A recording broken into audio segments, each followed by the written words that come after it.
Olá, povo lindo, maravilhoso, tudo bem com você?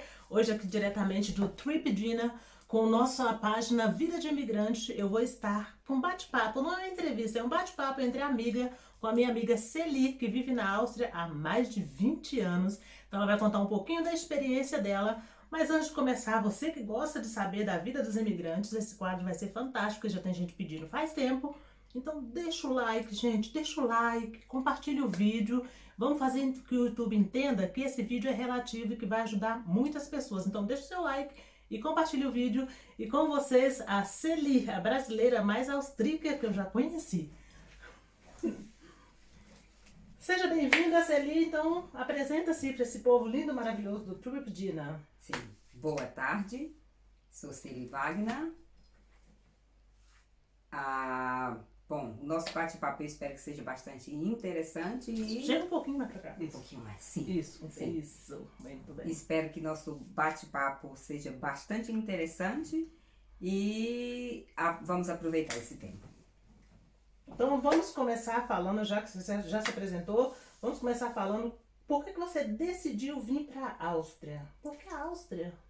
Sim, bom, até 1997 eu não imaginava que eu viesse para a Áustria.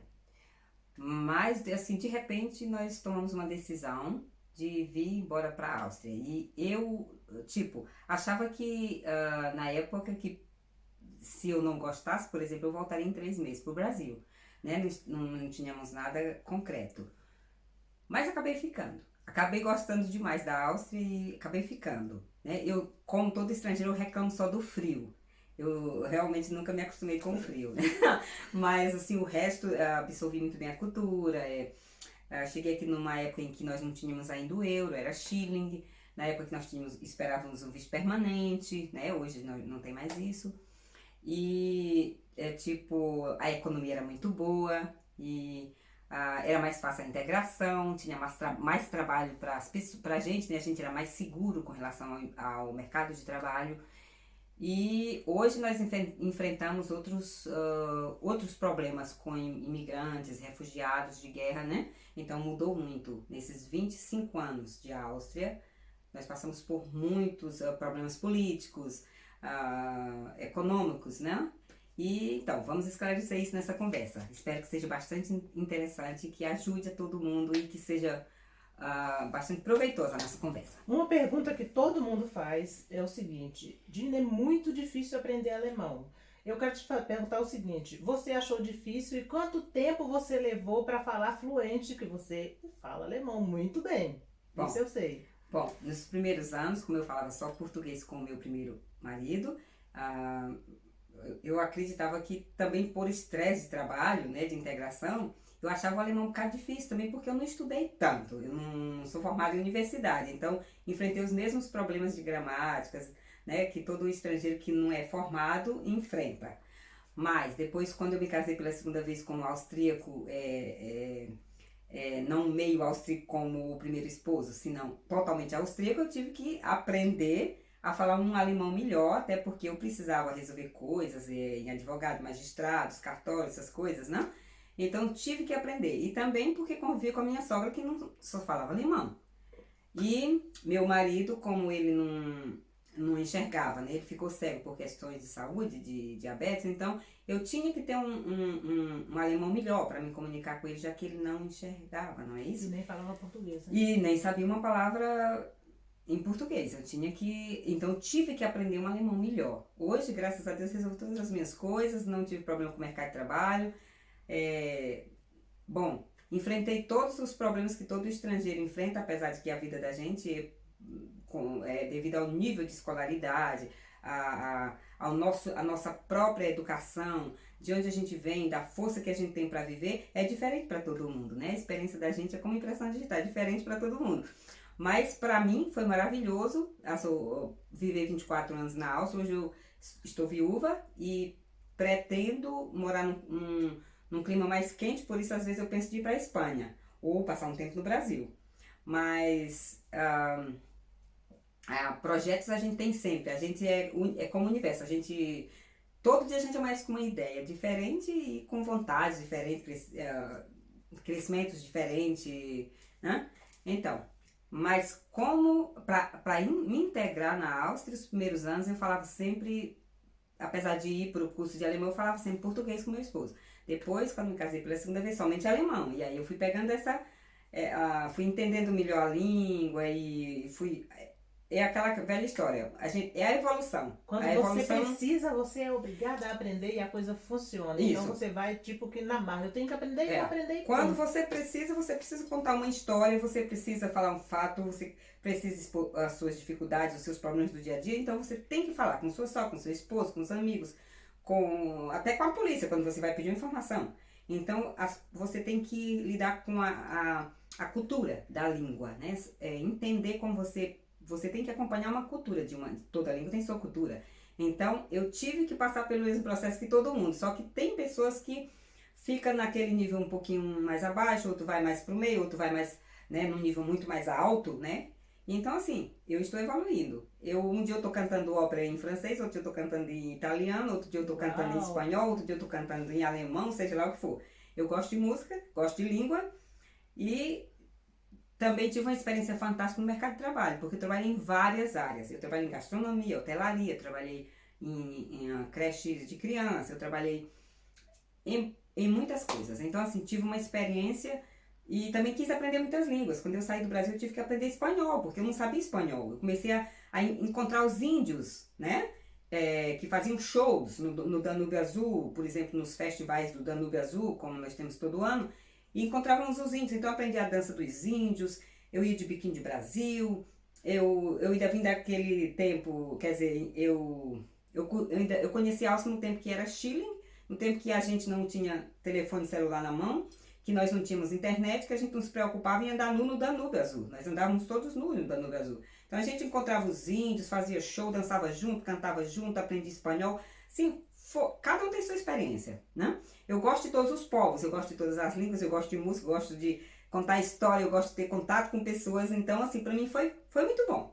Então a sua integração na Áustria foi bacana para sua evolução, para o seu crescimento. Gente, só aqui no Trip Dinner, nesse quadro aqui, que é Vida de Imigrante, você vai ver brasileiros andando, fazendo, não é topless, que topless só é a parte de cima, né? Andando totalmente nu no Danúbio Azul aqui na Áustria. Então, assim, é um cantinho especial que nós vamos gravar um vídeo lá para vocês. Hoje já não se vê tanto, por quê? Porque, igual nós estávamos conversando, hoje em dia, o que acontece? Fala aí pra eles da internet, né? O pessoal tem medo de ficar e gravar vídeo, porque na sua época, 25 anos atrás, você podia ficar à vontade que não ia aparecer uma Dina da Silva lá gravando, Dina Conceição lá gravando um vídeo. Naquela época a gente não tinha internet, a gente não tinha um telefone celular na mão, a gente não... Né, todo mundo ia pra lá só para levar sol, para se preparar para o inverno, né? Então a gente tinha que levar sol, os velhinhos, as crianças, as mulheres que faziam piquenique com a família, todo mundo nu, quer dizer. Porque o inverno aqui é muito rigoroso. Isso, então. E ali era muito bom, porque a gente aprendeu ali pela primeira vez a olhar as pessoas nuas no rosto, na cara, né? Não olhar pro corpo da pessoa. Então a gente conversava com as pessoas nuas, comprava sorvete no carrinho do sorvete, todo mundo nu. Entrávamos na fila, tinha um senhor nu do lado, a gente não ia olhar pra ele, nem olhar pra mulher se estava assim ou assim. Se era grande, pequeno, se era não tava, né? Gente. Então a gente só olhava pra cara da pessoa. Então a polícia passava, se divertia, brincava com a gente, eu com o chapeuzinho de Brasil na cabeça, tamanquinho de Brasil no pé e totalmente nua. Eu tinha 33 anos. E hoje eu tô com 57, hoje eu não me arrisco mais com as minhas gordurinhas a andar nua no Danúbio Azul. Mas passei por toda essa experiência maravilhosa, né? Onde que era bacana cumprimentar a polícia, a gente ali todo mundo nu, a polícia passava e falava, vai mais um pouquinho mais pra dentro, vai mais pra ali, né? E a gente lá mostrando a nossa beleza brasileira, a polícia passava, já dava um ralôzinho pra gente, conversava e tudo, a gente tinha amigos da polícia que, né? Quer dizer, uma intimidade maravilhosa em que você se sentia muito bem. E ninguém ofendia ninguém. Muito bem recebido, num país pessoas muito educadas, né? E a gente começou a tomar mais cuidadinho quando chegou a internet, por causa dos turcos, dos árabes, né? Que, na verdade, tinham dificuldades, né? A gente tinha medo que eles começassem a usar, fazer vídeos e tal, e a gente ficava um pouco mais, né? Mais cuidadoso. Mas, no entanto, até hoje a gente pode fazer nossos piqueniques na área certa, onde a gente pode ficar nu, levar o nosso sol e nos preparar para o inverno, né? Preparar para o inverno, que é rigoroso, precisa de vitamina D. Eu queria que você falasse um pouquinho da sua experiência de trabalho, assim, no geral. Unicamente do trabalho. Foi difícil entrar no mercado de trabalho na Áustria? Porque você chegou já preparada, você veio casado com uma austríaca, né? Eu me casei aqui. Eu me casei aqui na Áustria. É. Bom, para a questão do mercado de trabalho, eu tive muita sorte, porque sempre fui uma pessoa muito comunicativa e sempre gostei muito de trabalhar. Né? Eu nunca. Eu acredito que a mulher e o homem podem fazer trabalhos iguais, tanto pela inteligência como pela questão força física também. Então, assim, eu sempre trabalhei pesado. Eu nasci na roça, eu sempre andava montado num cavalo, eu sempre tirava leite de vaca desde pequeno, eu carregava lenha nas costas e água e barro nas costas para construir casa de taipo para os nossos moradores. Então, assim, me acostumei a lidar com animais e tudo. Eu acho que, graças a Deus, eu tive essa coisa, muito contato com a natureza, né? E com trabalho pesado. Quando eu cheguei na Áustria, eu vi que não existe homem e mulher. A gente faz os mesmos trabalhos. Se há estresse para um, para outro também, né? Então, eu tive sorte porque eu cheguei numa época de Chile e logo eu fui trabalhar na República, no consulado da República dos Camarões. Então, eu conheci uma pessoa simplesmente muito fantástica. E ela foi meu começo aqui na Áustria, que chama-se Frau Thalhammer. Uma pessoa que eu agradeço até hoje. Ela é consuleza de 2 consulados. E foi uma pessoa que, tipo assim, a gente não era só patrão empregado, a gente éramos 2 pessoas amigas que a gente sentava juntas para conversar, para cozinhar, para colocar roupa na máquina, para escrever uma nota de compra, olhar o que precisava na casa, o que faltava. Então, assim, eu tive muita sorte, porque ali foi um período em que eu aprendi a trabalhar na Europa, aprendi a refinar o meu trabalho, né? Eu já venho de uma cultura de convento, por exemplo, mas na Áustria eu aprendi as coisas regionais, né? Como eu não sabia falar alemão, eu falava espanhol com ela, um pouco português, meio portanhol. E aí eu fui criando muito mais força para quando entrou o ano de 2000, a gente entrou com o Chile, saímos do Chile para o euro, e ali eu comecei a trabalhar em firma. Então eu fui trabalhar numa firma de gastronomia, né, empacotando comida, como a gente chama, numa flisba, numa esteira, empacotando comida. Ali eu lidava com turcos, iugoslavos, pessoas de todas de colônias africanas, pessoas que falavam francês, outros que falavam português até misturado, e gente de toda a cultura, né? Então ali a gente fazia uma mistura de línguas e todos nós aproveitávamos ali para entender a cultura do outro, né? Dividirmos o trabalho, fazermos amizade, porque a gente, quando chega no país, nós nos sentimos um pouco sozinhos muitas vezes.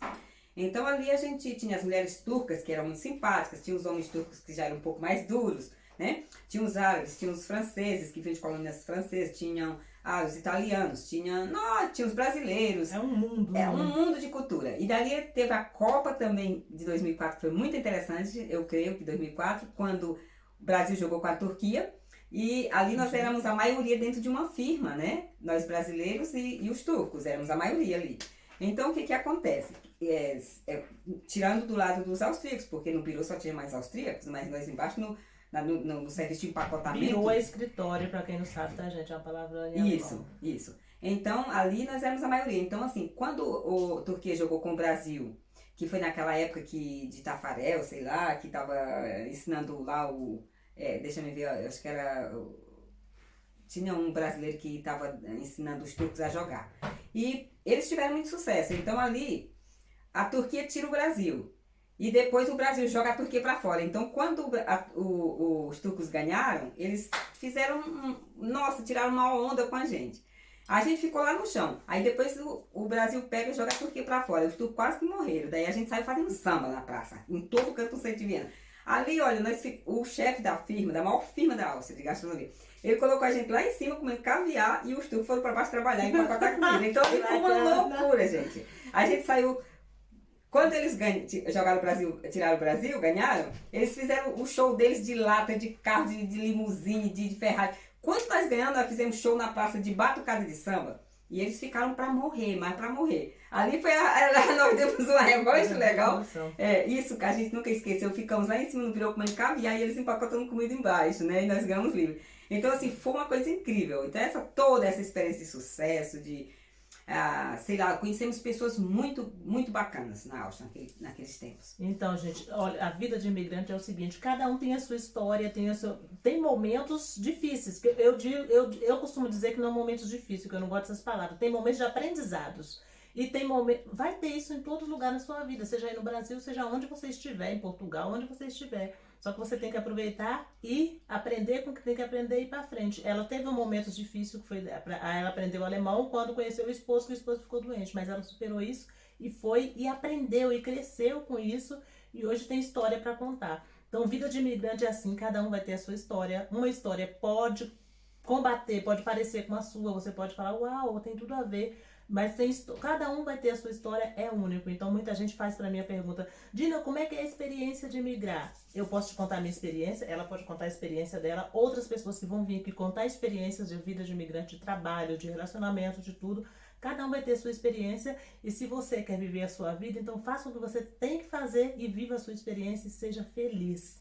Então é isso aí pro nosso vídeo Isso hoje. aí. Eu penso a nossa amiga aqui. Eu quero apenas corrigir que eu acredito que quando nós chegamos aqui na Áustria, nós tivemos uma Copa e eu acredito que a Copa, possivelmente que eu falei, foi 2002, se não foi 2004. Eu não estou bem certa. A data não importa. Mas a história foi essa. E nós vamos fazer vídeos muito melhores, pois nós estamos começando agora. Acabei de conhecer a Dina é simplesmente maravilhosa. Dê um like aí pra gente, nós estamos aqui. Vamos fazer vídeos super interessantes. Se vocês quiserem música, eu canto ópera. Posso cantar pra Manda vocês, um bossa, pedacinho aí, samba e tudo mais. manda uma ópera em francês. Bom, vou cantar uma hoje em italiano. Eu Tem estou com a garganta um pouquinho minuto, ainda. vai. Que chama-se Grande Amor, que diz assim: Chiudo occhi, penso a lei, e o profumo dolce della pelle sua è una voce dentro que me está portando, dove nasce o sole. É só isso, pois hoje eu estou com dor de garganta. Gente, então, olha pra você ver o que aparece aqui. É só aqui no Trip Dina, trazendo informações pra vocês, não só de documentação em Portugal, que documento em Portugal vale aqui, afinal de contas, eu vim pra Áustria com passaporte português que eu consegui lá e fui bem aceita porque eu entrei como europeia. Então, cada um tem a sua experiência, a sua história vai ser única, vai ser sua, e você pode ajudar outras pessoas com a sua história. Espero que você goste do vídeo. Se você gostou desse vídeo realmente, dá um like, compartilha esse vídeo com seus amigos e até o próximo vídeo com mais um imigrante aqui na Europa para você. Tchau! Tchau!